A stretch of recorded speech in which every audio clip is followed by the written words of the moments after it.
You're listening to Real Crime, the Movie Sleuth podcast. In honor of Scott, I decided not to talk over her. Yeah. We talk over her all the time. We do. We're back, episode 99. 99. Next week is the big episode. It is. 100. 100, and we're going live again, hopefully. Yeah, hopefully. Hopefully, as long as everything works out. Yeah. Yep.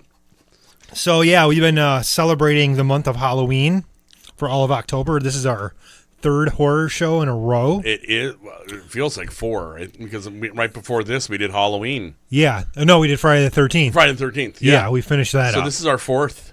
Yep. Our fourth horror in a row. Jesus. I'm about ready to get off of it. I'm about ready for November to get here, man. And then it's going to be all month talking about Thanksgiving movies.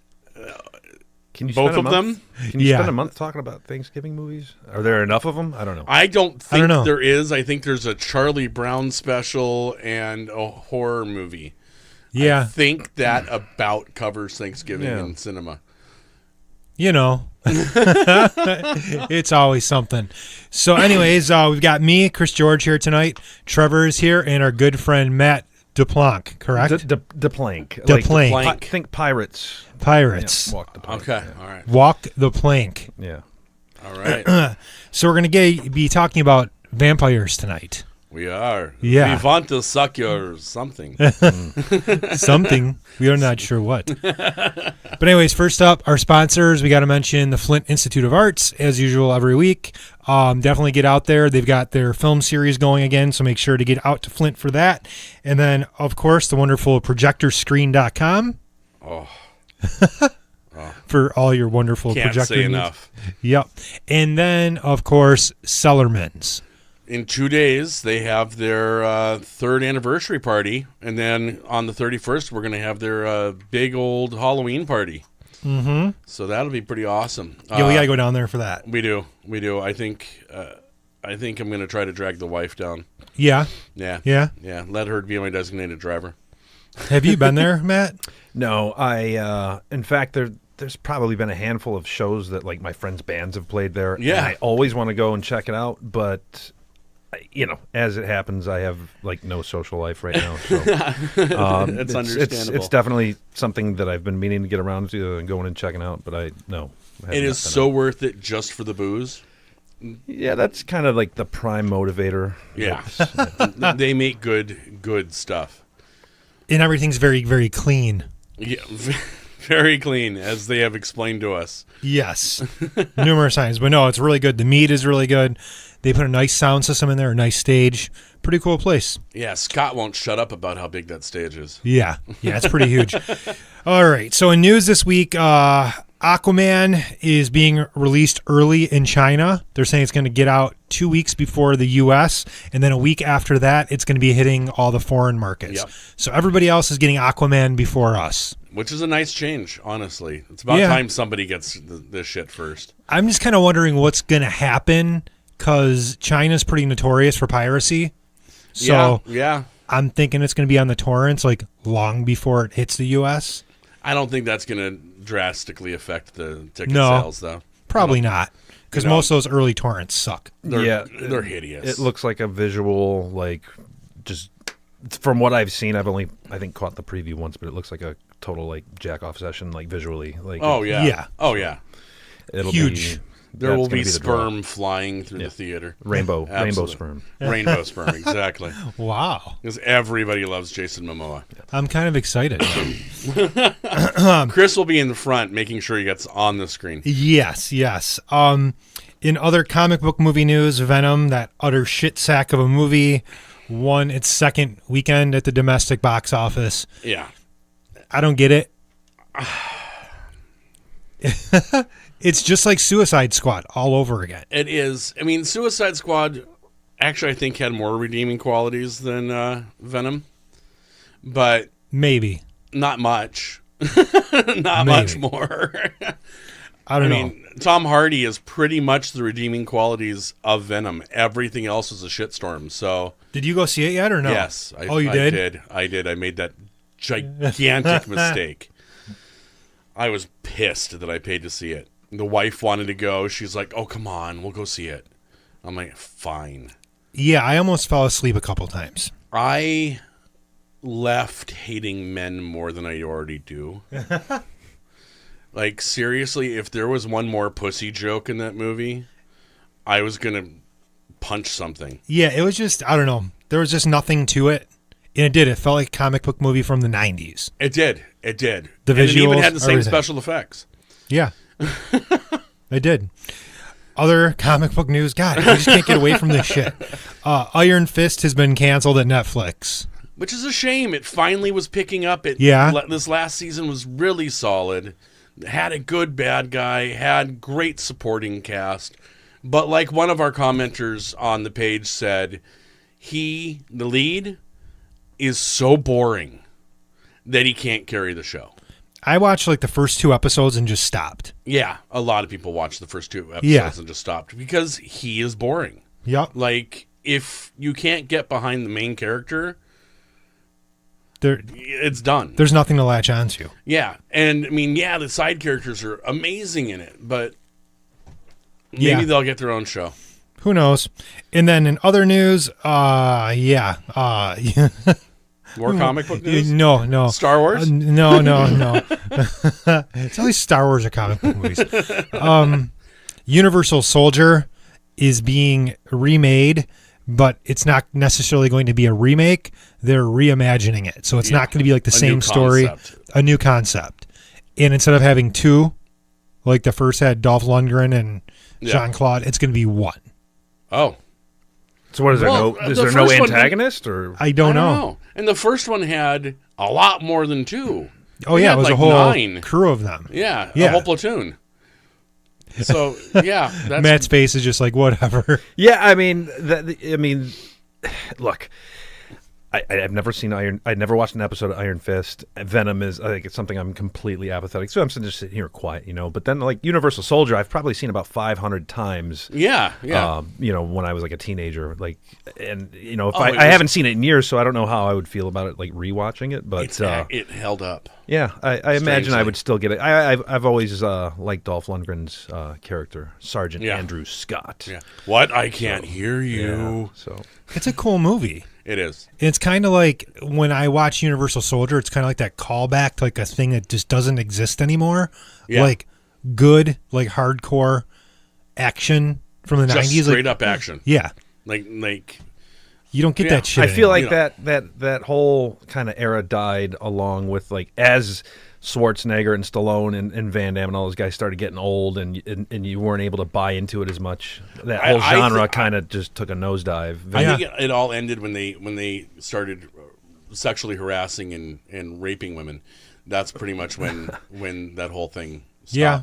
Is that what happened? I don't know. Jean-Claude I'm out of the Van Damme loop. was like roping women on a plane. Oh, yeah, well, that and doesn't Steven surprise me. Seagal is Steven Seagal. Well, he's been known to be a piece of shit for a long time. Oh, he beat the shit out of his wife. Yeah, Kelly LeBrock, didn't he? Yeah. He beat her ass like back in like the early 90s and stuff that came out. Yeah. I remember that.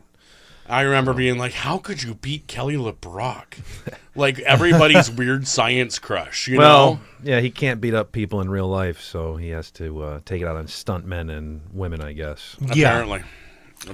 Sad. What a jackass. So in new releases this week, we have Halloween 2018 coming out, which we're going to see tomorrow night. Yes, we are. I'm pretty geeked for that one. It looks so good. It looks good. And John Carpenter's back doing the soundtrack, so you really can't go wrong. He did the soundtrack. He produced it. I mean, he actually had a say in where they were going with the story. Yeah. I mean, and so did she. So did Jamie Lee Curtis. Jamie Lee Curtis, yeah. Although I guess she was pissed that they at Halloween H2O, so who knows? They screwed that franchise up. Aren't they so kind of bad. just like eliminating that from the entire like canon? Like they're just pretending they are it didn't now. happen? Yeah. Which sucks because that was actually a really good Halloween movie. Yeah, they're retconning the entire thing. Yeah. Even Halloween 2, right? If I'm not mistaken, right? Yeah. Okay.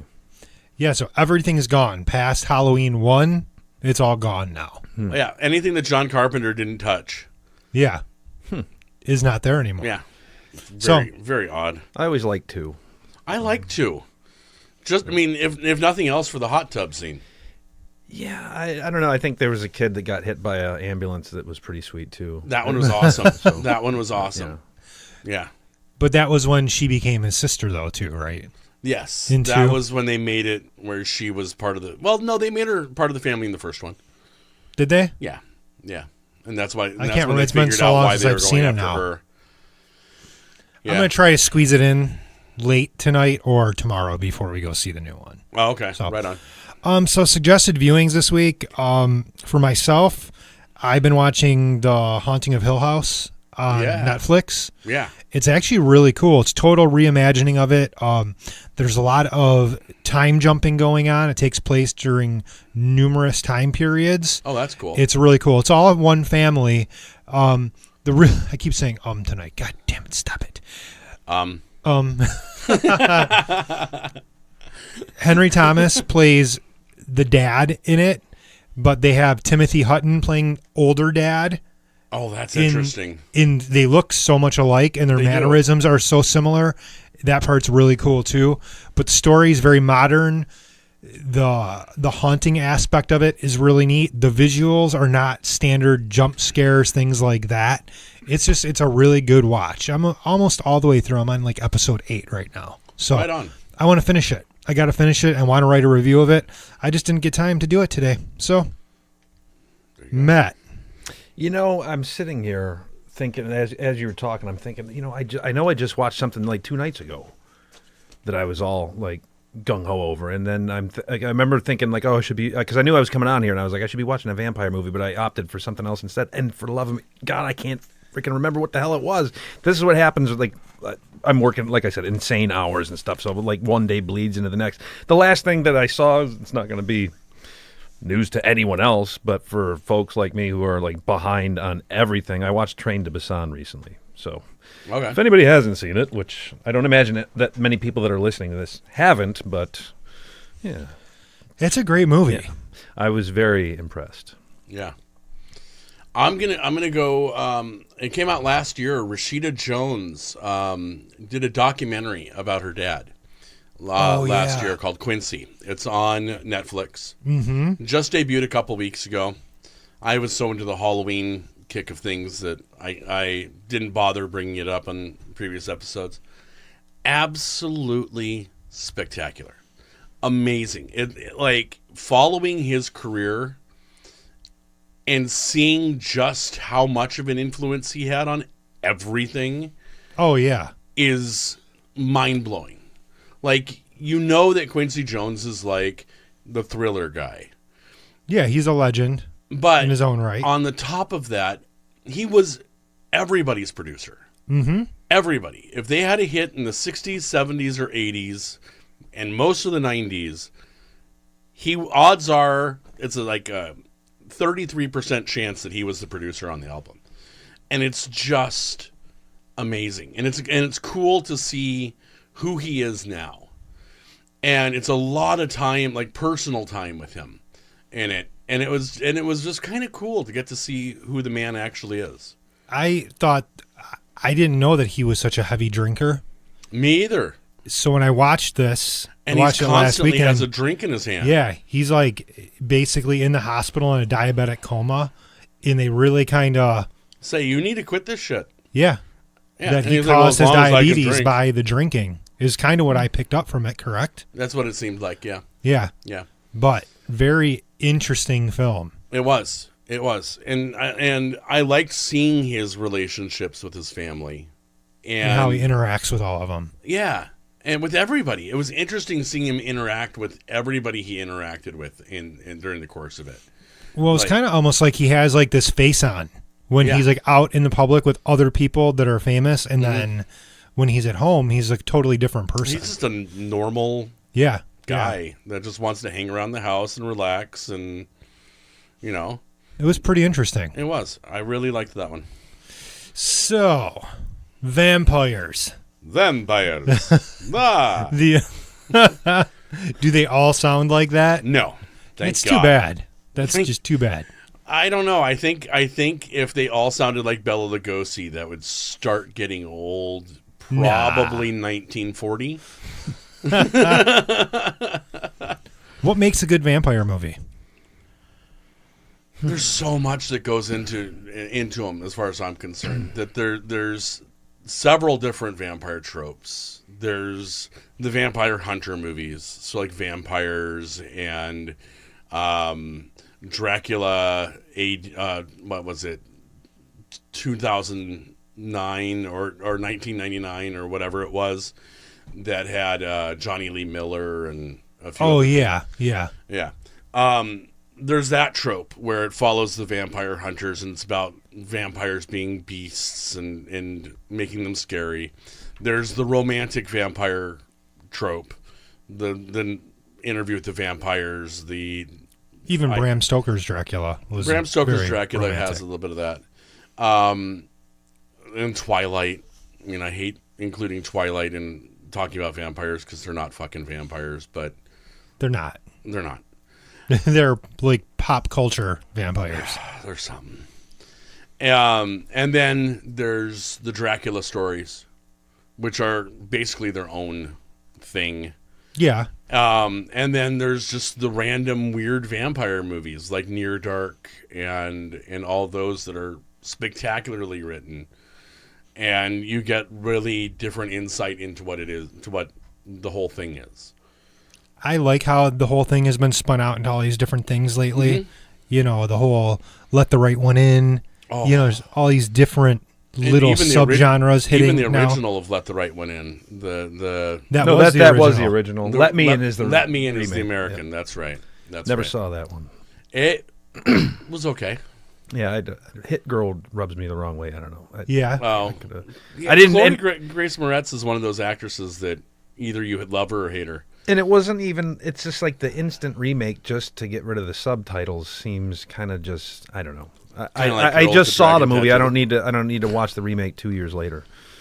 And I'm cynical, so I just assume that the American version is not going to be as good. It wasn't. So no, your assumption was correct. Yeah, it's good. It's watchable. It just lacks the substance of the original. It lacked the subtlety. Yeah. Then that's, to me, one of the things that I liked most about that movie. That's probably in my top 2 favorite vampire movies of all time, was Let the Right One In. Yeah. I would say easily. We'll get to our favorites here in a minute. Yeah, we can start whenever. We can start now. Or we can even start now with Let the Right One In. Hit it. Yeah, I mean, I don't know. It just, like you said, the subtleties. I liked how the casting. I felt like anytime that they, I'm trying to think of a way to say this without sounding like a complete asshole, but the kids looked like actual kids. They weren't particularly attractive. You know, they didn't look like Hollywood. Exactly. So it made that right there made it more believable. Yeah. The relationship that she had with, I can't remember any of the characters' names for the life of me. But then when she the scene where she drops out of the tree and just annihilates that guy kind of shows how savage she can be. She's obviously got a strong bond with the child, mm-hmm. So they kind of hit all those dynamics of what the creature is. But I think you just talked a moment ago like about the different tropes, the different genres. So I liked how they were able to blend that kind of like more savage, bestial side with the very human and feeling and emotional side. I thought, that movie covered so many of the bases as far as what it takes to be a good movie, period. And then doing it in a foreign horror movie, I think the thing about that movie is that vampires used to be human, but now they're these monstrous creations, right? Basically. But then when we get a movie like Let the Right One In, it humanizes them. Yeah. Like now we can actually sympathize with their plight. Like they just want to be accepted and be part of society, even though they're gonna be killing and maiming and eating shit. You know. Yeah. So I thought that was kind of a unique spin with that movie. Mm-hmm. But yeah, I like the original a lot more than the remake too. Yeah. That's kind of a no-brainer on that one though.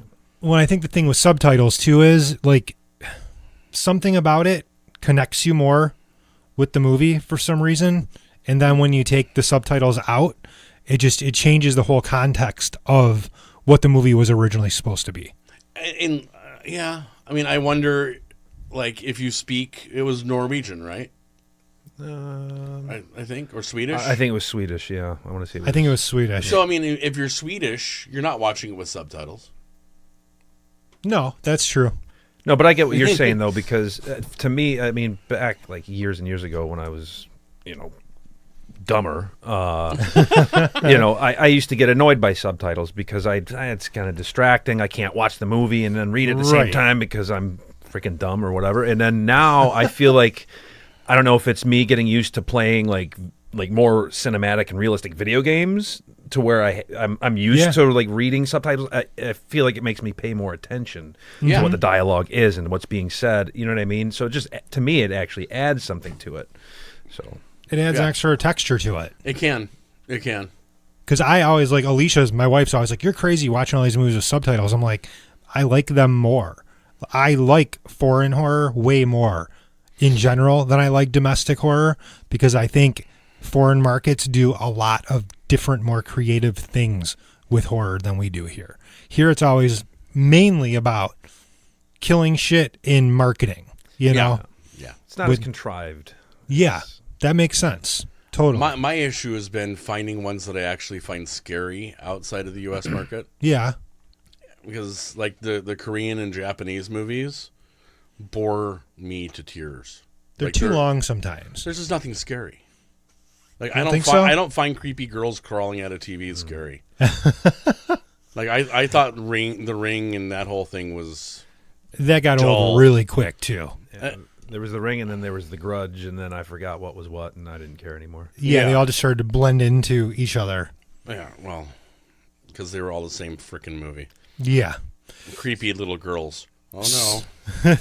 So moving on from that one, I'm going to mention a really, really bad one. Oh, good. But it's still great. Life Force. I love Life Force. Have you seen Life Force? Never even heard of it. Space vampires. Oh, yes. Interesting. Yeah.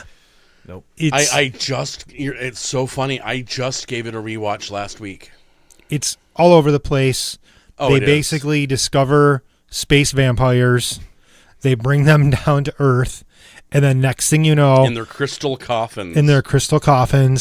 And the main one, she's hot as hell. And she's naked like the entire movie. So that totally makes it worth the watch. That by itself, because she actually is worth seeing naked. Yes. Yeah. And then it like turns into a zombie apocalypse movie. Yeah, also. Real fast. Yeah, it's really, really weird. It was directed by Tobe Hooper, correct? It is a Tobe Hooper movie. It's absolutely insane. It's total trash, but they put... Oh, it is definitely Tobe Hooper's little fantasies thrown onto screen. But it's a great vampire movie just because it does something different with the genre. And it's beautifully shot. It is. And for the time, the special effects were really good. Like whenever she'd suck the soul or the life force out of people and they shrivel up into that weird dehydrated man thing, it's just... See, he's thinking now. When was this made? This was in the 80s. I've seen part of it. I know what you're talking about now. I've seen at least, I know, because when you said that, I is there a guy in the woods that she like... Yeah. Yes. Yeah. All right, I saw that part. Too. Yeah. And I've seen that part. That movie... It's just a trip. It's a total trip. It's such a bizarre mix of genres that it works...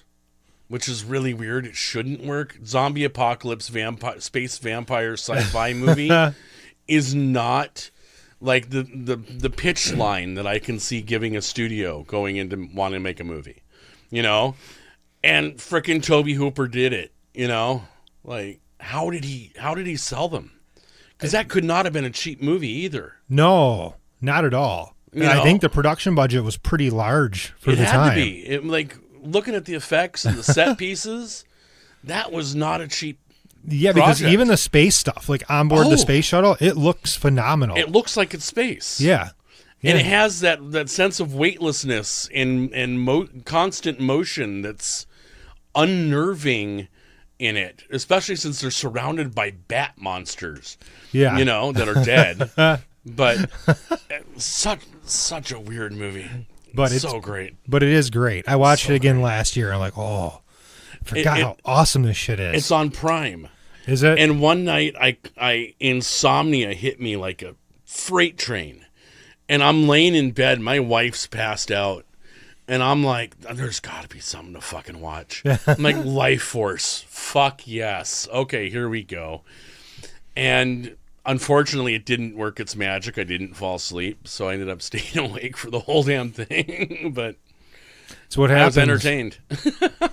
All right, Trevor, give us one. Let's go super old school. We're going to go back to the early 60s and the horror of Dracula with Christopher Lee and Peter Cushing. The classics. The original Hammer stuff.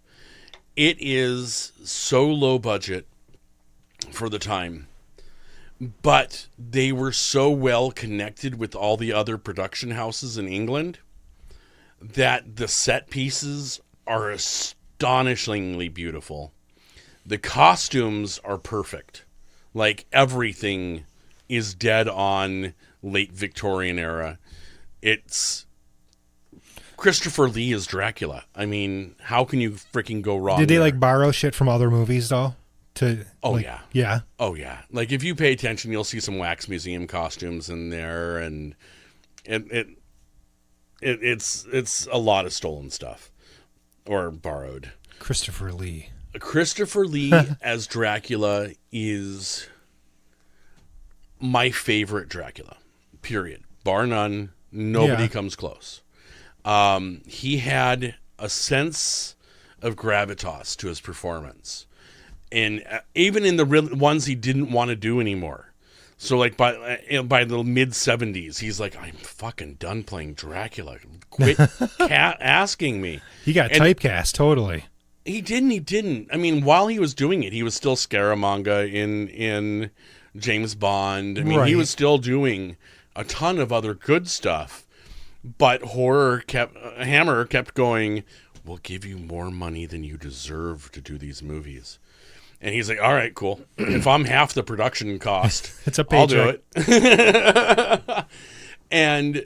But he has this sense of where he actually is scary.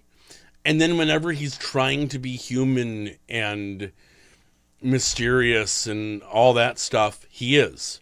It's not like a lot of these ones where, like, the Bela Lugosi finger curl of, like, I'm doing spells and shit. That very cool for the 1930s. Yeah. But by the 60s, like, that was worn out. And for him, they really made it about his eyes. And it was just, it's terrible. The horror of Dracula is actually terrifying. It's a scary Dracula movie. And good. So, yeah, I'm going to have to go with that one. Sweet. Matt. Yeah, I'll have to, first of all, I have to throw a disclaimer out there that I am way out of my depths in terms of, look, I've probably, everything that I get into, I'm like a half-asser, right? So you're a jack of all trades. I haven't, I don't immerse myself fully in like anything. So I'm here to just kind of drag the conversation down and add what. You're a guide. So I'm just going to throw my perspective out there, which is like, so I haven't seen any of what you just talked about. None of it. But I'm just going to jump 30 years ahead, and I'm just going to go with 1992, Bram Stoker's Dracula, Gary Oldman. Yeah, that's that along with Let the Right One In. I'd say those are my top two because honestly, it's Gary Oldman. He makes the entire. Well, I do like the way it was shot, like a lot of the kind of the effect. I thought the practical effects on him toward the end as like that giant bat creature were phenomenal. Yeah, bat creature, him turning into rats. Everything that every time he was on camera, and Anthony Hopkins as well. And actually, anytime Keanu Reeves wasn't on camera, it was like 10 out of 10. That I think is the only blemish on that movie would be Keanu Reeves. I don't even know what to call his performance. And even then, for me, like, he's great in the movie. It would have been much better if he didn't try to have a British accent. But that goes without saying for sure. I just feel like any time that you had him and Oldman on screen together at the same time, it was a guy getting just blown off the stage. Because I mean, personally, for me, Gary Oldman, I think I think he might be my favorite actor. Like, I think he's like one of the best in terms of like being like one of those chameleon types that can play almost anything and do it convincingly. Just from the moment where where Elizabeta is just sprawled out beneath the cross, when he comes back from war, and he flips out and just spills over the goblet and stabs the cross with a sword, and there's blood coming out of it. It's all like the whole visuals and just the way he's screaming and freaking out. This was my bedtime movie last night, by the way. Oh yeah. Oh yeah. Okay. Yeah. I think probably my favorite part was when I think Keanu is sitting at the table when he first arrives, and I forget what he says. He says something that like pisses him off. He like grabs a sword off the wall and gives like this grunt and sticks the sword in his face. And just the way he kind of jumped from here to here and did it so convincingly. There were so many little effects in that movie that made it. Like watching the shadows was fascinating. I'm getting chills thinking about it. And there's the part where in the same scene you're talking about, where Jonathan's sitting there talking, and he's looking over at Dracula over here, and you watch Dracula's shadow move in like he's going to strangle him, and like just the nuanced little things in that movie made it perfect. Well, the set design too. Oh yeah. In the matte paintings and shit of like the castle. Like, I mean, again, we kind of touched on this movie a couple weeks ago too. This is like Francis Ford Coppola kind of like nearing his end. Yeah. Like, this is one of like the last great movies he made. I would say this was his peak. Yeah. He took everything he learned from everything before it and put it into this. And so you're getting him coaxing performances out of actors that are mediocre. Yeah. Like Winona Ryder's an okay actress. She's not great, but she is great in this movie. The Carrie Elwes was great in this movie. Like everybody that is normally pretty good was great, except for Keanu. And Keanu, I'm convinced it was that he was trying so hard to focus on his British accent. Yeah, which was just a complete miss. And it was terrible. And his accent was has horrible. To be the worst. I have friends. I think everybody at least has one friend who thinks they can do a British accent, and you know they can't. Yes. Any of those guys would have done better. Yeah. I personally feel like that some of it wasn't just that. He was very wooden in some of the scenes, but like you just said, he was so focused on trying to do that one thing. And I also think he was supposed to be wooden. I think that they were trying to show the stuffed shirt, British, end of the Victorian era guy trying to make it and be proper and all of that kind of stuff. I think that woodenness was intentional. Maybe he was a little retentive. Possibly. A little. The part where he finally he freaked out about everything. When he finally loses it, when the three vampire brides are like, like the Monica Bellucci scene. Oh god, yeah. So when he like sits up and that is so cringy to me, and I'm like, oh god. And then when he freaks out over the baby. Yeah. Oh. You remember that? The Dracula shows up and has the baby for the brides. The reaction that you're talking about where he sits up and freaks out is Dracula putting the baby on the floor and the brides swooping in. Because they're going to feast on the baby. Right. And he's watching them feast on the baby and having a meltdown as Dracula laughs at him. And I love that scene. I fucking love that scene. They just need to make a movie with the brides like naked for like 90 minutes. They did. It's called softcore porn. Sweet. It was a big thing in the 80s and 90s. Not so much a market for that these days. There's not. It's all hardcore internet. Double fisting, triple anal. That's right. Yep. 800-man Bukkake Fest. Yeah. The Houston 5 million. Oh. All right. Back to you, sir. This is a movie that actually introduced me to The Doors when I was in middle school, so I will always fall back on this movie, The Lost Boys. How can you not? Oh, God. I love this movie. Everything about this movie to this very day is perfect. There's nothing wrong with this movie. What I love about this movie is it kind of took that Goonies kind of kids on an adventure thing and mixed it into the vampire world. Yeah. And they made it they took it and put it in horror. Yeah, and straight up. The chemistry between the kids, the three main kids, the Frog Brothers and Corey Haim's character, fucking amazing. Oh yeah. Fucking amazing. And then everybody else in each other. Yeah. Fucking amazing. Yeah. Like everybody was perfectly cast in that movie. And obviously Kiefer, Grandpa. Yeah. Grandpa is the hidden star of that movie. Oh yeah. Yes. He is now that I'm older, I'm like, you fucking go, Grandpa. You go. You fucking kill those vampires. What was really funny is that In Excess was kind of starting to blow up around this point. Their Kick album was about to be released, and they had the Good Times song, which is just fucking awesome rock and roll tune that had Michael Hutchence and Jimmy Barnes singing on it. This got me more into that band, so I ended up buying the soundtrack. In literally this entire soundtrack it's perfection. This is one of the best rock and roll soundtracks out there. Yeah, there's a few. There's some Echo and the Bunnymen, In Excess. What's a dude's name that sang in Foreigner? Oh God, I can't.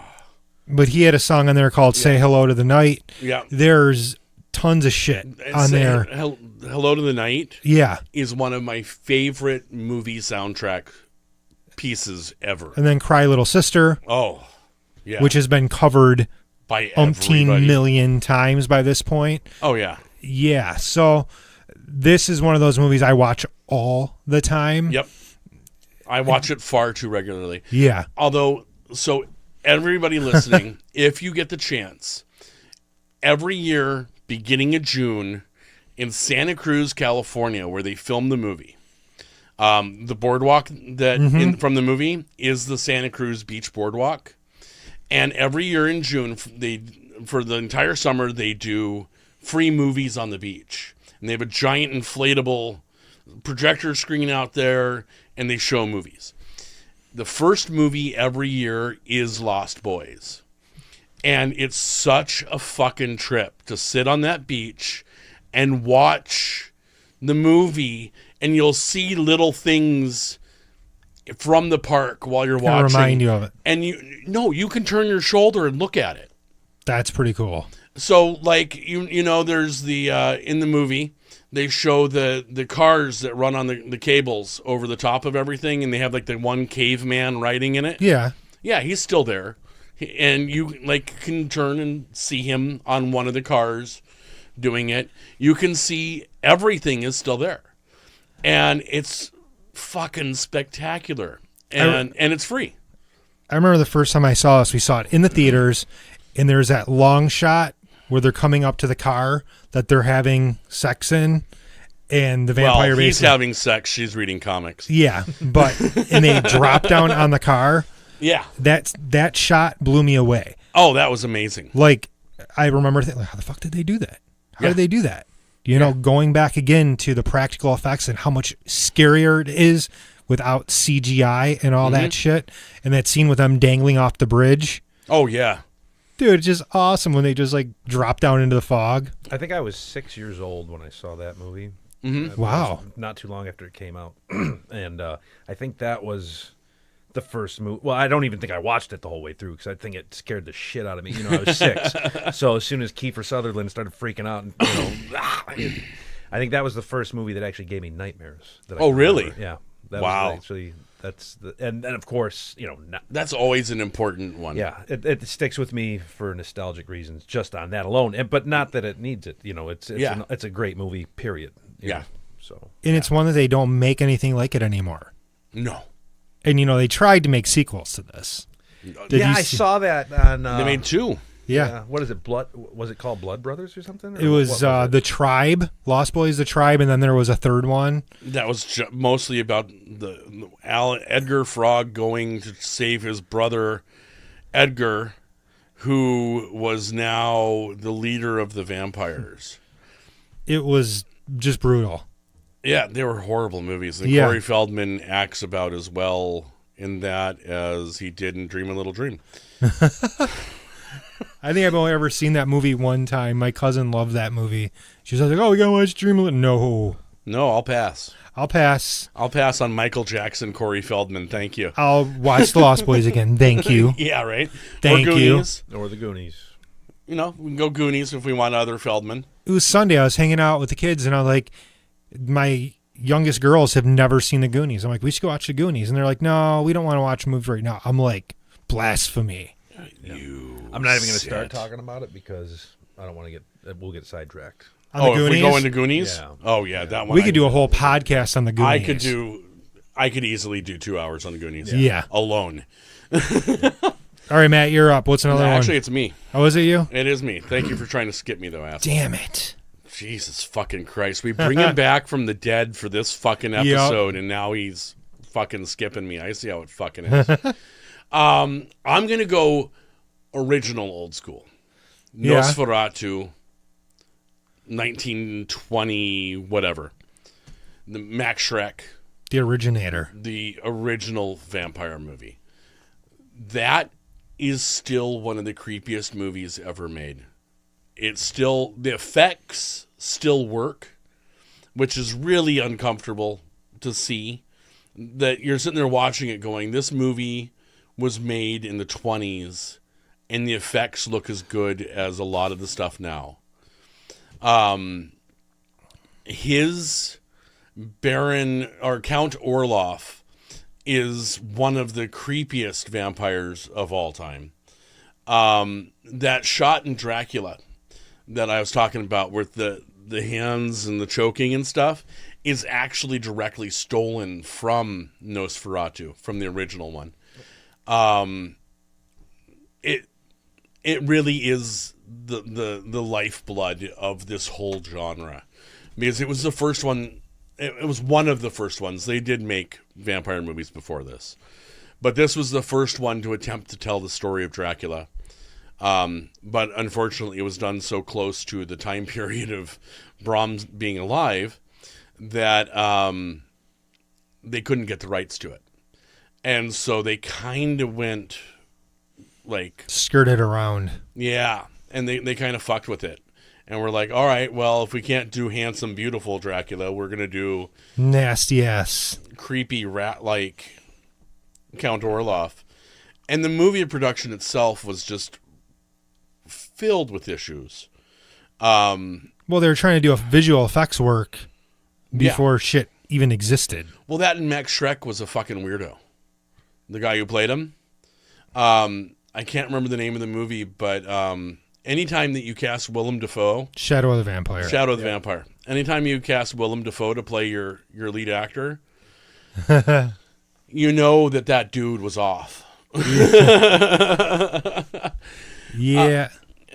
So yeah, I mean, you gotta include that on any list of must-watch vampires. Yeah, Shadow of the Vampire is a really good watch, too. Oh, so good. Yes. Willem Dafoe was so good in that. I think Max Schreck was like kind of into that whole like getting into character thing. I think like he was staying too. in character. I think he was a method actor. Yeah. I mean, that was already developed. It was already a thing by then. In fact, the creator of it died in the late 1800s. So, I mean, it's more than likely that Stanislav, it's more than likely he could have read Stanislav's books and been like, or even taking classes from Stanislav. But yeah, you watch that and it's just, it's eerie movie. Love it. I love that old black and white stuff too. Yeah. I dig the silent stuff. All right, Matt. Well, speaking of Willem Dafoe, I don't know if I would put it on my must-watch list, but it's one that it just came to mind because you mentioned Willem Dafoe. Daybreakers. I don't know that I was the biggest fan of it, but it was at least the idea. It was an interesting concept. You know, the world, instead of there being a few vampires stalking a town or one vampire like the whole world is vampires. Yeah. And the humans are the ones that are on the outskirts. Yeah. So I liked that as a concept. You know, I always liked Willem Dafoe as an actor. I'm not sure how the movie didn't really strike a big chord with me. But I thought it was fascinating. Yeah. That's one of the ones with Christian Bale, right? No, it's Ethan Hawke. Ethan Hawke, that's right. Yeah. Close enough. Yeah. Close enough. Same thing. But, Same yeah, I difference. mean, it was all right. I was entertained. It's just not something that it would probably.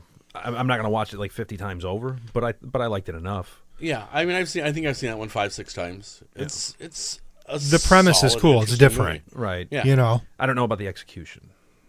Execution was good. The pacing was off. Maybe that's what I'm thinking. I don't know. So you get to this lingo, like, execution. Whatever. Something was off. I don't know what it is. Yeah, no, I know what you mean. Where it felt like it would be building to a crescendo and then drop back down again, and you're like, what just happened? Why did it get slow again? I liked this movie. A lot of people didn't, but I enjoyed it.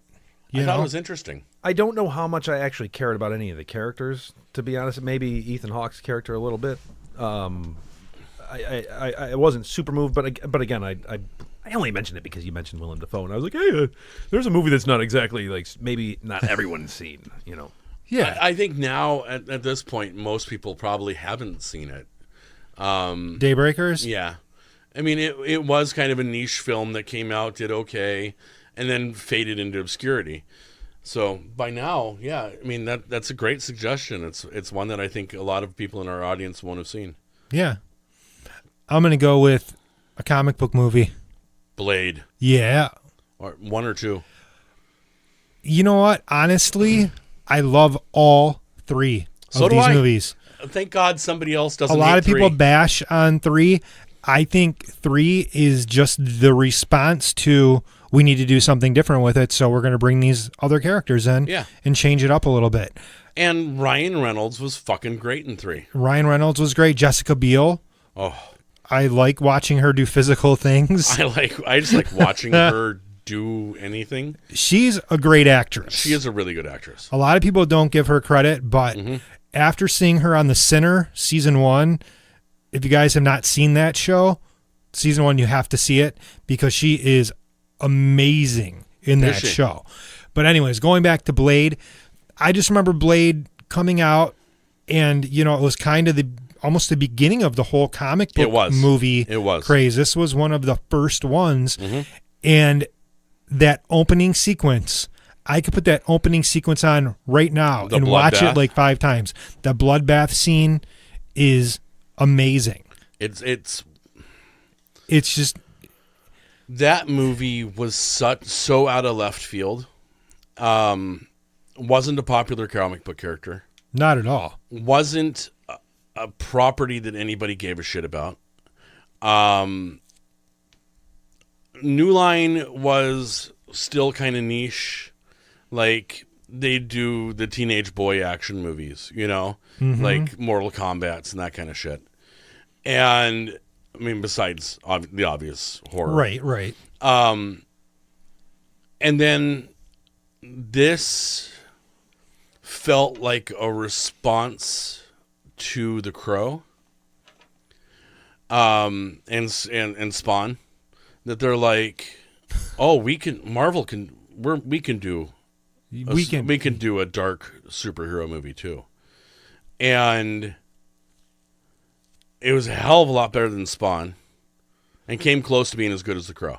Well, and Blade still holds up. Like The Crow still holds up. Yep. Spawn does not hold up. Spawn never held up. No, Spawn was... that movie was garbage. That movie was John Leguizamo surrounded by fail.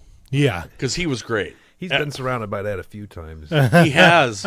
It's like he has some serious trouble picking good scripts. Yeah. But he also picks some fucking great ones. But Blade 2 is the one for me. To me, it's Wesley Snipes, man. Yeah. Like, the dude sells the character. He does. Unfortunately, I think he got too into it. Yeah. And I think that's... and stopped paying it because he was like, vampires don't have to pay taxes. Yeah, well, I think, yeah. And he pissed off... Yeah. When Patton Oswalt is one of the main people saying this guy is a giant asshole and working with him was a fucking nightmare, you're in trouble. When Ryan Reynolds backs him up, you're really fucked. You know, like, I guess he was just abusive as shit to everybody on the set of 3. And that's where any poor quality from 3 comes from, is unhappy people behind the camera, in front of the camera. I mean, he was abusing the director. I remember Triple H on Howard Stern talking about shooting that, and just a prick Wesley Snipes, and how rough he was with all the other stuntmen. But it was funny because when it came to their scenes, he was always like really apologetic, like, "Oh, you all right, man?" Because it's like, because Triple H can fucking throw him through a wall. 270 pounds, yeah. But he's not a prop one. Yeah. So he said, I remember him talking about that, how just awful he was to Wesley everyone Snipes, that wasn't Triple H. From personal experience, Wesley Snipes is a giant douchebag. Okay. I had to ask him to leave a bar once. And his security guys were trying to start fights with me because he told them to. All 5'6" of him. Fucking midget prick. Hey, man. I'm about 5'7", so. Well, see, you're still taller than he is. Yeah. Plus, I'm not roughing up stuntmen and treating everyone like shit. Right. Yeah. Oh, he was such a dick. So, Blade, all 3 of them. Yep. Just a different spin on it. Not your typical thing. No, and just him walking around kicking ass. And 2, with Guillermo del Toro directing it, I think is one of the masterpieces of vampire movies.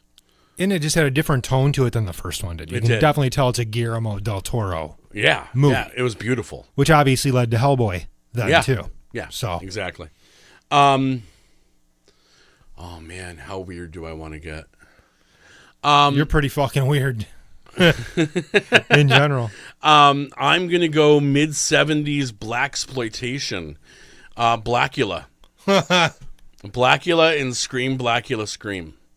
Blackula is, and this will piss people off, one of the best translations of the book of all time. It is, the acting is perfect. Everything about it was incredibly well done, incredibly faithful to the source material. Just a good fucking movie.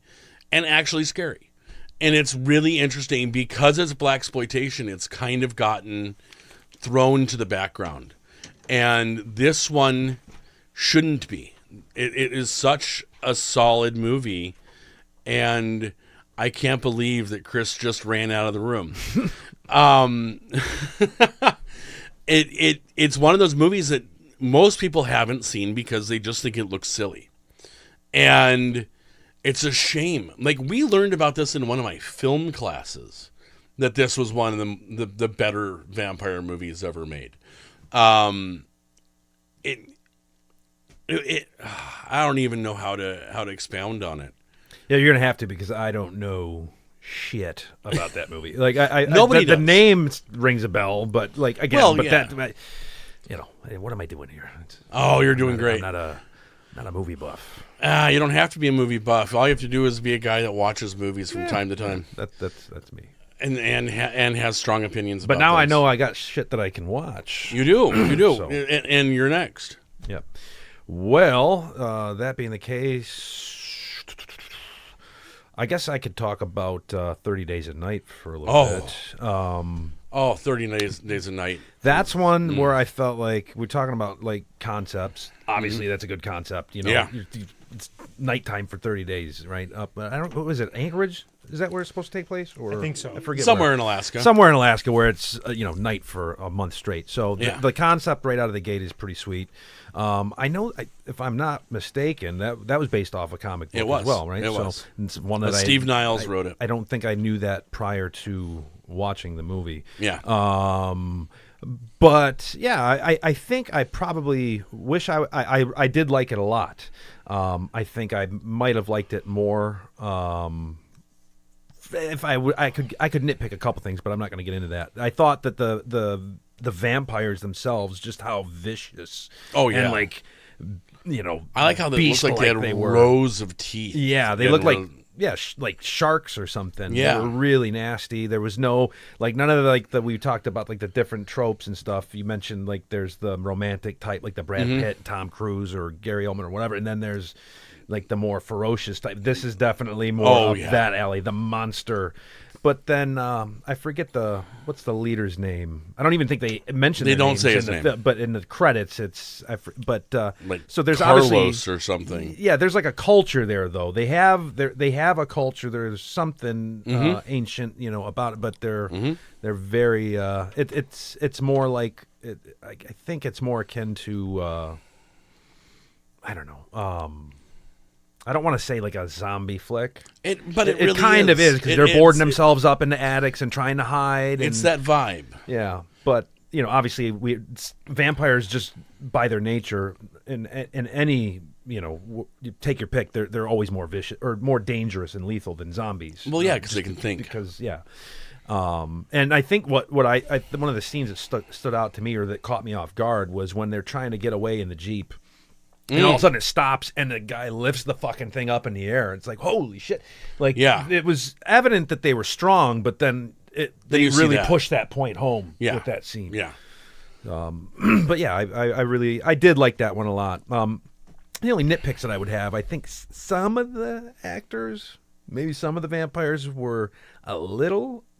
I don't want to say. I guess I would say too over the top. Although I don't think it's a fair criticism because they were kind of supposed to be like really.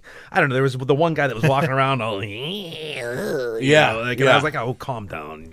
But whatever. For You're me, gonna get some blood. One of the things that I thought was really interesting about it is I was a big fan of the comics, of the graphic novels that came out, and they were actually scary comics. Like the concept was good, the art was totally different than anything you'd seen, and it was beautiful.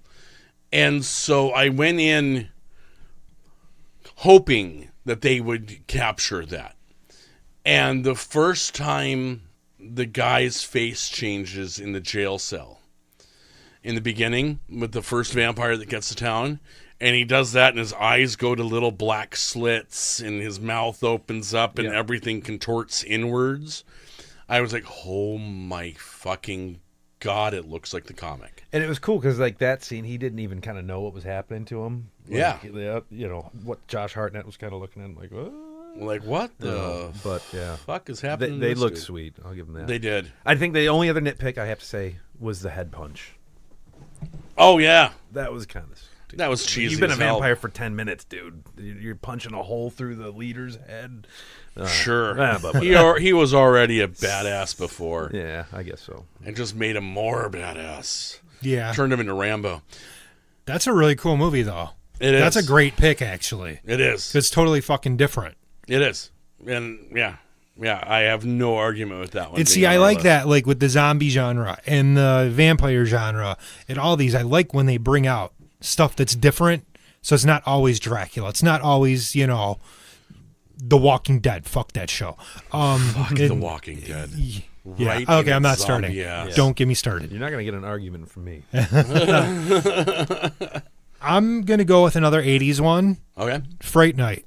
Oh yeah. Just, Peter Vincent Vampire Slayer. This is basically an Alfred Hitchcock vampire movie. It is. It's Rear Window with vampires. Absolutely. And just Peter Vincent, I mean, that character. Roddy McDowall at his peak. Yeah. Yep. That was Roddy McDowall at his most Roddy McDowall. Well, what's crazy is that it's not even that huge of a role. Like, he's a central character, but that character is only in like 15 minutes of It's movie. Iconic. Yeah. When you talk about Fright Night, that's who you think about.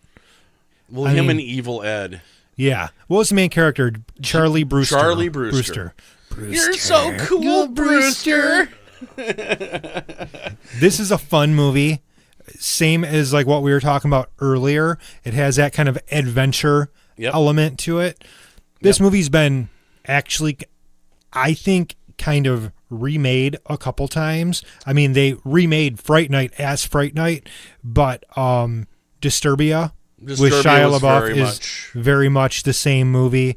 And then what was the other one that just came out a few weeks ago that used the same kind of thing? The creepy neighbor next door kind of concept. Yeah. I can't remember. There was something that just came out a few weeks ago. I can't remember what it is right now. I don't know. But anyways, Yeah, Fright Night, that one is up there for me. Mm-hmm. This is again on Chris Sarandon. Chris Sarandon is so good in this movie. Yeah, and he's not always that great of an actor. No, he's usually pretty fair to midland. But you put him in this, and he just fits that role because perfectly. He's not afraid to chew the scenery for it. Yeah. You know, I mean, he was willing to go over the top when he needed to go over the top and tone it down when it needed to be toned down. And he walked that line really well. He did, and it was really fun to watch. That one, I even liked the remake. I loved anything that Anton Yelchin did. Yes, the remake was good. I was in. And David Tennant as Peter Vincent was sublime casting. Well, because this is one of those stories that can kind of translate to different decades, too. Yeah. So the remake kind of worked, Mm-hmm. you know, where a lot of the shit doesn't now with remakes, but this one did. And they didn't even try to humanize anybody anymore. Nothing. They just wanted to tell the story. Same story again. The same story. Change it up just enough to say that it's a remake instead of saying it's an homage. You know? Yeah. Oh, I loved that fucking movie. I watched both the original and the remake recently, back to back. And it was the first time I had seen the remake because I was really, skeptical about it. But I actually was pleasantly surprised at how much I did like the remake. Yeah. Only thing that I really didn't care for was, I didn't feel the same emotional investment with the main character. Not quite on the same level anyway. Yeah. But I think, how much of that do you think is that we're not that age anymore? That could be. Well, actually, I never even saw the original Fright Night until later. I didn't see that one when I was a kid. So I don't think I think I was in my 20s when I saw that for the first time. So, but and the CGI I wasn't a fan of. Yeah, the remake. the I thought that was pretty shitty. But it wasn't bad. I didn't think it was bad. I thought Colin Farrell worked. I think, like you just said, the casting, it was fine. Yeah. Yeah, Colin Farrell was an interesting. Hey guy. Yeah. Hey guy. He was suitably creepy. Colin Farrell is one of those actors that if you put him to good use, he works really well. Oh, yeah. But if you don't put him in the right role, he's grating. He's hard to watch. Yeah. I've seen Bullseye. Yeah. Daredevil? Yeah. Yeah. It was no. He would have been perfect. You think so? Yeah. I think that what the problem with that movie was editing. We'll cover Marvel movies on another show. Yeah, but Fright Night, that's one of those it's like a modern classic. It is. It really is. Man, you're putting me putting baby in a corner. Yeah. I brought it up earlier. Everybody that listens on a regular basis knows John Carpenter is my favorite director. You're going to have to go John Carpenter's Vampires. Really? Oh, I love that fucking movie. Oh, I hate James Woods with a passion. fiery passion. He's a total cock. Even though Michelle loves that part of him. If I remember correctly, she kept on claiming that James Woods can sit on his face. Yes. If I remember correctly. Michelle. Our lovely Michelle. That movie was so fucking fun. I mean, so over the top ridiculous. The scene in the Sun God Motel where they're having their after vampire slaying party and the master vampire shows up and cleans house. And the moment that he uses a knife-edged chop to cut somebody's head off, you're like, this movie is dumb and fucking hilarious and is totally worth investing in. Like, that movie had everything going for it. Daniel Baldwin was terrible in it. Terrible, and I loved him for it. He's terrible in everything. He is. He's such a mediocre actor. But I don't know why that movie is one of those ones that I watch at least once a year. At least. On bad years, it'll be 3 or 4 times. Why? Because Why? it's fun. I mean, it's obviously not John Carpenter's best movie, and I'd say it's probably his bottom 3, which for his catalog doesn't say a lot. I mean, that's still pretty fucking good. Yeah, because he hasn't done a lot of movies either. And most of his movies are fucking spectacular. I don't know. It just it felt like John Carpenter's answer to my next movie that I'll do when we get to later, if we get back to me. So yeah, Chris, it's you. Is it me? No, it's you, Dan. Oh, Dan? Dan, right? No. Yeah, sure. We'll go with Dan. Okay, Travis. All right, Travis is in the house. Matt. Yeah. Matt. Yep. Well, happens. I am so bad with names. it's totally fine. I guess I can talk about Interview with the Vampire. That was one that was probably my favorite when I was like 14 or 15 or whatever when it came out. I thought it was fucking awesome. I thought it was actually at the time probably my favorite vampire movie. Watching it more recently, it's gone down a little bit for me, but I still like it. It's still really good. Yeah, I really actually like the soundtrack a lot. Oh, yeah. In fact, whoever owns the rights to it just blocked one of my YouTube videos because I used the I was doing like a compare and contrast with The Witcher 3's Blood and Wine soundtrack with Interview with the Vampires, because I think that CD Projekt Red kind of lifted, if you will, some of their music from Interview with the Vampire. I made a video about it that I would direct you all to, but now it's blocked. Anyway, I'm getting sidetracked here. Yeah, I don't know. I thought Tom Cruise was phenomenal. Antonio much the entire cast. Movie. Brad Pitt is Brad Pitt. I don't think he was phenomenal, but it worked. His character worked. But yeah, everyone else stand out. There's a reason for that. Okay, go ahead. He actually hated making this movie. Doesn't. Apparently he had issues with, they had to do the full corneal contacts. Anytime he'd do anything once he turned into a vampire, he's wearing full eye contacts for the entire movie.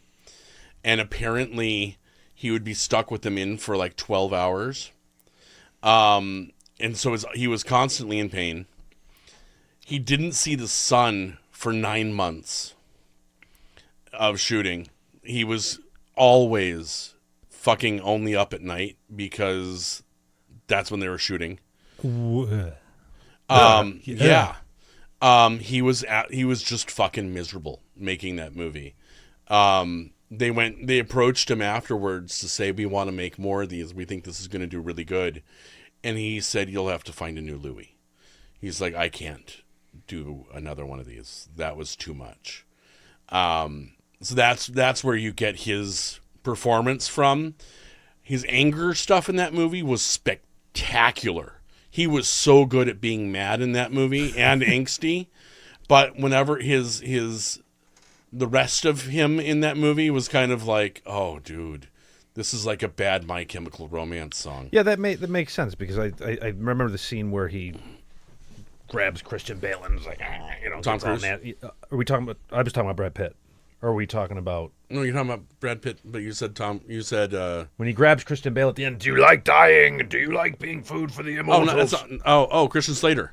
Yeah. What did I? You said when Bale. Brad Pitt grabs Christian Slater. I'm sorry. It's okay. The Christian Bale is what was throwing me off. Yeah. Okay. Yeah. It's all good. No worries. No, no big deal. But yeah, so that he definitely sold the anger. Aspect there. That's for sure. Yeah.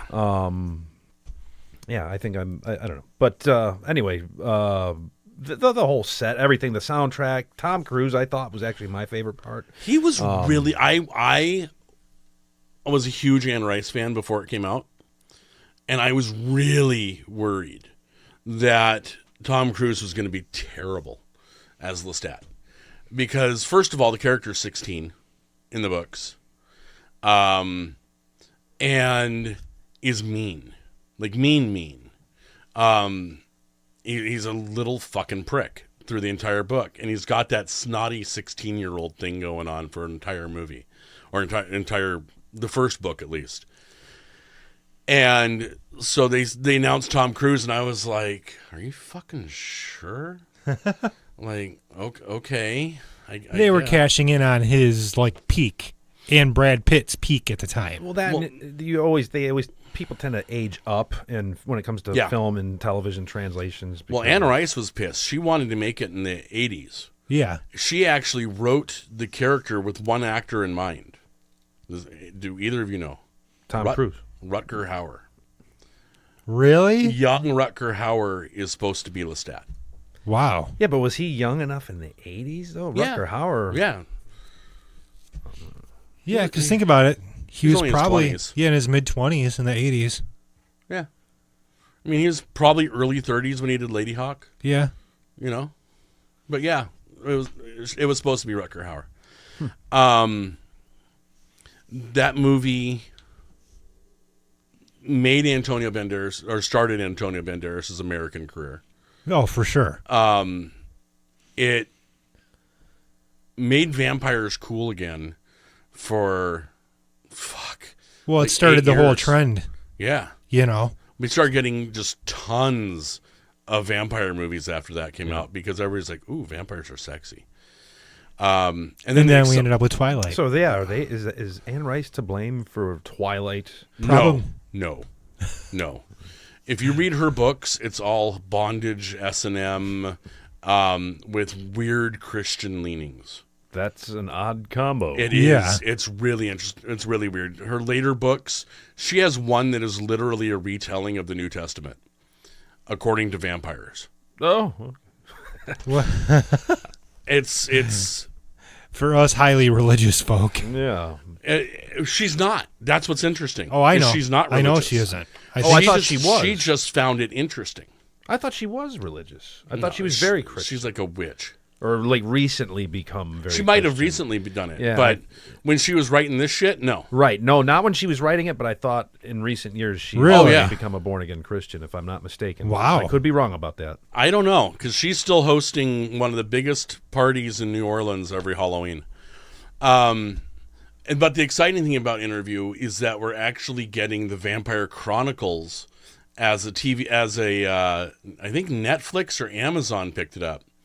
And they're going to be doing a series instead of solo movies. So that'll be interesting. You have to pardon me. I'm Googling whether Anne Rice is... I'm looking at... No, she is. Yeah, she is. There's a thing about her being committed to Christ online. So, yeah. That's depressing. All right, I guess I'll go next. After years of pondering and searching, the great gift of our faith in our Lord Jesus Christ as our Savior came back to me. That's Anne Rice. There you have it. There you have it. So disappointing. It really is. It's all good. Nah, it's fine. Spit it out, bitch. I think I'm going to go funny. Yeah? I think I'm going to go Once Bitten. No, I was waiting for that. I think I'm going to go Once Bitten. Little... young, what's his name? Jim Carrey. Yeah. Oh, that's right. Yeah. And then it also has Cleavon Little from Blazing Saddles. Oh, my God. Is the manservant to the head vampire. Isn't that Jim Carrey's first movie? It's his first big movie. Okay. First starring. I think he did Deadpool before it. The Deadpool, not Deadpool, right. Deadpool. Right. Where he was... Axl Rose, the heroin addict. Yes. Which I always thought was I saw that in the theater. So did I. Crazy. That movie is still funny. I don't know why it's still funny. It shouldn't be. It's incredibly dated on every level. It's Revenge of the Nerds meets vampires. Sometimes that makes it more funny, though, when it's dated. Yeah. To me, like, oh my God, this is so absolutely 80s. That makes it funnier. Oh, it is painfully 80s. And I think Courtney Cox, I think, is the girlfriend in it. I think so, too. And, like, there's nothing that you should like about the movie, yet you do. And I fucking love it. Cleavon Little is the incredibly gay sidekick. Is fucking hysterical. It's politically incorrect. It's almost insulting on every level through the entire movie. But being of the age I am, I remember loving it when it came out. So it's got a little bit of the sentimental thing going on. Ooh, what's Chris looking up? I'm looking up this movie. Once Bitten? Yeah, it wasn't Courtney Cox though. Who it was somebody that looked like her. Karen Coppins, yeah. Oh, okay. Yeah, she played the girlfriend. All right. She probably had a career of about 3 movies. Yeah, probably. But yeah, no, I'm going there. All right. I'm going to throw a crazy one out there Uh-huh. because this movie is so fucking awesome. I'm waiting. See, there's one I've been waiting for one of you guys to fucking From throw. Dusk Till Dawn. That was my... Was it? That was going to be my next one. I forgot what it was. Well, we can share in the love of this movie. Oh. This is like the Full Metal Jacket of vampire movies. Like how Full Metal Jacket starts out with one thing, you're in boot camp, and then we go to Vietnam. It's 2 separate movies. From Dusk Till Dawn is that. It's one thing at the beginning. You think it's going to be this crime movie. Even you think it's going to be another Tarantino joint. And then it turns into balls to the wall, fucking crazy-ass vampire flick. And one of the best country blues soundtracks ever. And then it's got the mariachi thrown in there. In Salma Hayek. Let's Santanica Pandemonia. Let's just stew on that for a minute. No, we don't need to. Okay. Because the last thing this podcast needs is yet another circle jerk. Yeah. I mean, you can't go wrong with that movie. You really can't. It's got something for everybody. It's George Clooney at his George Clooneyest. Quentin Tarantino completely over the fucking top. What's her name? Juliette Lewis in her weird, like, I'm 20 something, but like mid to late 20s, but I still play 16-year-olds. Yeah. Still playing the character from Cape Fear. Yeah, like she never stopped. Like, yeah. She still does that character. I know, and it's really uncomfortable seeing her play that character as a mom.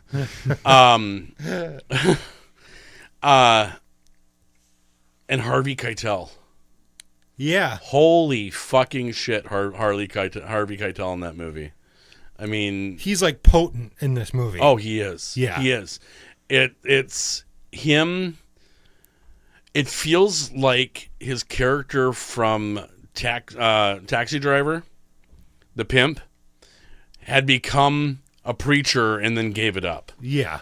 You know, like where he's got that hardness under there, and you can see it. You can tell this dude's a badass. But he gave himself to God, and now he's trying to figure out who the fuck he is again now that he gave up on God. And oh, fuck. I mean, Tom Savini as Sex Machine with that fucking cock gun. What are those revolvers for nuts? Yes, yeah, yes, okay, yes. Yeah. The barrel's the shaft with 2 chambers on the sides as his rotating testicles of doom. Yeah, I mean, Cheech. Fuck. Cheech's speech. Like, who fucking doesn't remember that? You know, this movie just... I keep falling back on this, but it's like these eras, you know? Yeah. Like, this was the 90s. And that movie is so quintessentially 90s. It is, but it's so great. Like, I don't feel like we get stuff like this anymore. Like how we were talking about The Lost Boys. Yeah, you think so? Like, we haven't... It's a new flavor now. It's weird. Now it's Ex Machina. It's Mandy. It's upgraded. Where we're getting beautiful filth. Yeah. It's a little more meta now, too. It is. But, I mean, every generation has their own weird, unique voice. The 70s was humanist. The 80s was... blow and hookers. It was over the top. The 90s was introspective and angry, and now we have meta. And we'll see where we go next. Yeah. I mean, we still get great shit. Yeah, we do. We do. So, Matt, do you have another one you want to pick? That was going to be my last one, man. Yeah. That's it. I'm trying to think. I know I had to have seen more vampire movies than that, but my memory, man, is. I'm with you. Don't smoke weed. I did way too much of that back in the day, and I think I really fried my long-term memory. Even Dust Till Dawn, you mentioned like who no, you can't forget Cheech's speech, and I'm thinking, oh shit, I forgot.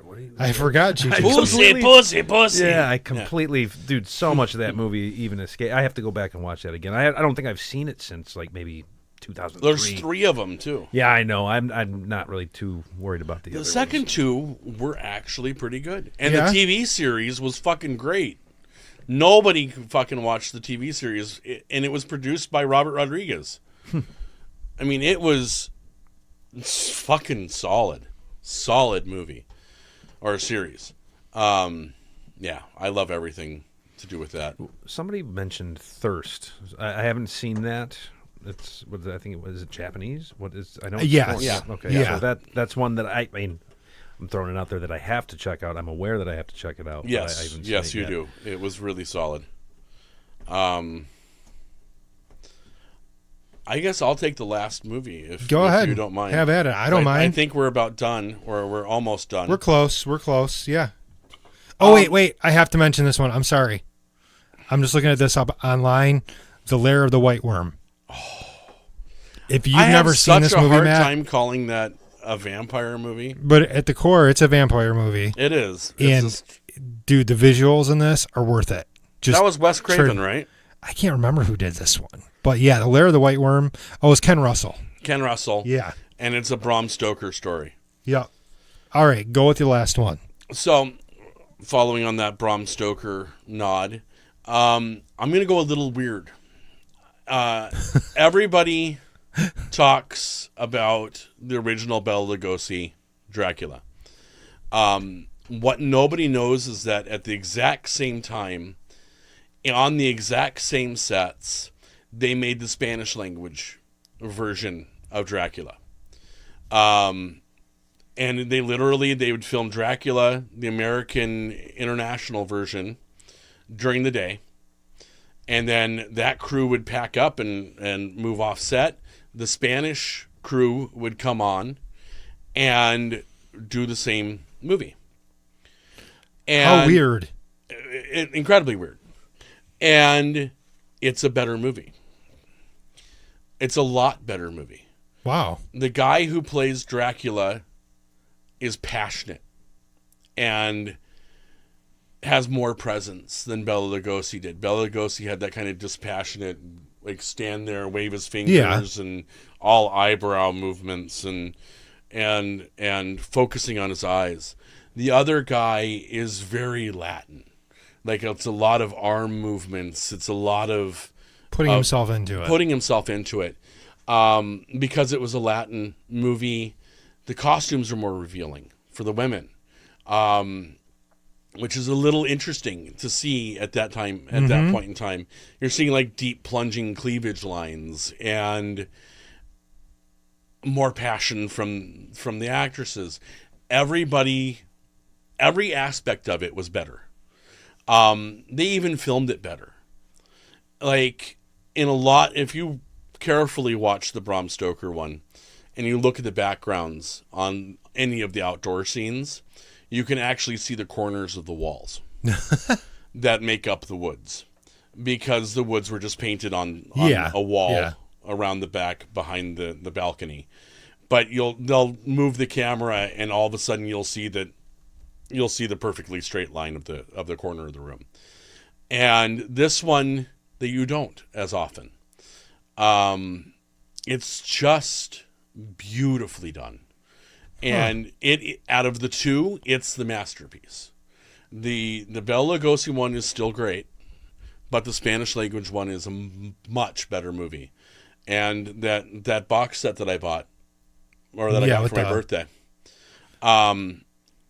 the Blu-ray re-release that they have now Has both of them in it, and the Spanish language one, it's the first time it's ever been fully restored and put back together in its entirety for anybody to see.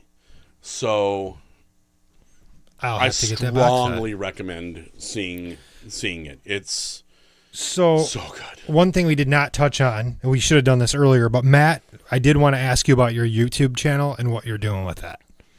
Well, right now I'm not doing jack shit. No, no. I mean, right now he's on our podcast. Everything that I do in like little spurts, right? So I'll get motivated for a week, and then I'll move on something. But right now, it's honestly throughout the entire summer, my company has been very like open to overtime, so I work as many hours as I can. Yeah. Now, that said, the goal, because I've had the YouTube channel for a long time, and I enjoy doing it. I enjoy doing this kind of stuff. I like running my mouth, throwing my opinions out there, and engaging with people and stuff. And I like shooting things and being creative and stuff. But I never really had direction with it. Like I liked Game of Thrones. I'm a huge fan of. Right? Yeah. So for a long time, that's really all my YouTube channel was me and my buddies doing this type of shit on a much lower level, like just doing like Google Hangouts and stuff. Yeah. Talking about the show. And, so for a while, that's all I was doing, and then I never really had a lot of success, and then I started getting drunk in my garage and cursing and bitching about just random stuff. Not about politics, not about anything serious, just life stuff, right? And all of a sudden, people started subscribing, and it's not a big subscribership even yet, but it's I'm having more fun with it now, and I'm getting a little more attention now on it. What's the channel? It's just Stones Malone, which is my my Facebook. Yeah, but colloquially, everybody knows me as Stones Malone. Like most people on the internet and stuff. Most of my friends. Like when I watch your videos, like you have this thing where like you can just talk to the camera and you're totally comfortable doing it yourself. I can't do that. Yeah, I don't think I could do it. Well, you do this. But this is more. This a co-op? It's about us. Mm-hmm. Yeah, this is more of a co-op. Right. So, like, yeah, I don't know how you do that. Like, even when I do the little 5-minute updates that I've done on the page, the video updates, I have to film those like 10 times. Well, I will be honest, because there's a lot of times where I'll say, because I just do it on a phone. I just take my Galaxy and I put it on a little prop, and I look at the the lens and just start going. And there have been plenty of times where I'd be like, hey, and then fuck, and start over, and then fuck, start over, like 3 or 4 times. By the time I get to like fourth, right, I'm pissed, and so some of my more energetic videos where I'm like, all right, and I'm going real fast, and that's because usually I've already tried like 4 or 5, and I keep getting more and more sauced, and so yeah, and it's then amazing how alcohol does that. It does, and then there's still videos that even whatever, like I'm still trying to find new things to do. Like I did Van Halen, Eddie Van Halen guitar solo. Like I found like the best online covers, and I like kind of showcased them and reviewed them and stuff. It was all the Beat It, guitar different solo like covers. YouTubers that play guitar covering Beat It, and that's awesome. And then I'm actually a part of a couple small YouTuber community groups on social media, and so you make connections there. And I did a live stream with a guy who I kind of befriended. Who has a channel dedicated to autism. He has autism. Oh, that's cool. And he's a really cool guy, really sharp guy, fun to talk to and stuff. And so I kind of made connections with him. Like, hey, it's one of those issues that is, I think, obviously we've totally shifted gears here, but no, it's fine. That's fine. I think that's an issue that it's very prevalent. It is within society now, and it's also still misunderstood. As much more awareness as there is nowadays than there was 20, 30 years ago, it's still something that I admittedly don't know a lot about, and was genuinely curious to like talk to somebody who can explain it to me and walk through it with me. So I did that, and who knows what the hell I'm going to do next. The bottom line is, I don't know what the channel's about. I just do whatever I want. But see, that's a good thing. The channel sounds like it's about you. It's basically it, yeah. But that's all it needs to be, man. And that's fine. If you got the personality for it, you got the personality for it, and we'll see. You've got to watch his. I watched it. I'm like, dude, this is like crazy. Like he can talk for an hour to the camera, and you don't stop. Well, the Beat It thing was me just relying on other people to like, you know, it's like, look at this guy, he's awesome. Look at this guy, he's even better. Yeah. But I get bored, and again, my social life sucks because that's the thing. By the time. And my kid's a night owl, He's he's 3, and he likes to stay up late. It's tough getting him to go down. By the time, and my weekends fall on Wednesday and Thursday, so I work the weekends. So my weekends are in the middle of the week when all my friends are in bed and stuff, and I'm like, man, there's nobody to talk to. So let me just bitch at the camera about stuff. That's awesome. That's actually awesome. But it's a good outlet. It is. It feels good. Like, and I think I mentioned the other day, like a couple things that I get into religion and belief and stuff here and there. That's actually something I want to get into more because it's a big part of my life. I'm not religious at all, but it was a big. I grew up and then an atheist, and so. But I like big issues like that. I love. That's one of my favorite topics. I tend to avoid ever want politics. me on the show. Oh, cool. I tend to avoid politics, just because. It so just polarizing and angry. It's very polarizing. I lost a lot of friends over it, and oddly enough, I'm like a centrist. Like I'm like kind of apolitical, but I still have like my opinions on this, that. So if I go a little this way, somebody still gets pissed, and I'm just like, it's not. No matter what you say, I don't have enough intelligent things to say on it to warrant me even going there. So. But yeah, that's about it. I think it's okay to be a little centrist, though, because at least you're seeing all aspects of everything. Yeah, sure. Yeah, at least your head's not so far up your ass that you... Never mind. I'm... Basically, here's where I am in that regard. I'm aware enough to know how ignorant I am and uneducated I am, and I don't need to fucking talk about shit that I don't know about. Nothing wrong with that. That's basically where I am. Yeah. Right on. I have one thing to add before we sign off. We forgot a major movie.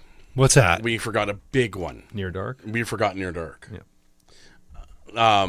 Catherine Bigelow's masterpiece. I know we just talked about it. We talked about it length 2 weeks ago. Last week we talked about it. Last week? Yeah. But yeah, that has to be on our list. That is one of the best vampire movies ever made. And so people that were sitting there writing down your comments at this point, fuck you. I got there. The people are going to hate comment us. You didn't mention this one. But yeah. Oh, we'll get those. We got that. We got it in there. All right, folks. This was episode 99 of Real Crime. We'll be back next week with big episode number 100. Yeah, we have no idea what we're covering either. Yep. Woohoo! All right. Thanks for coming out, dude. Not a problem. It was great having you, man. Yeah, it was a good time. I'm glad you guys invited me.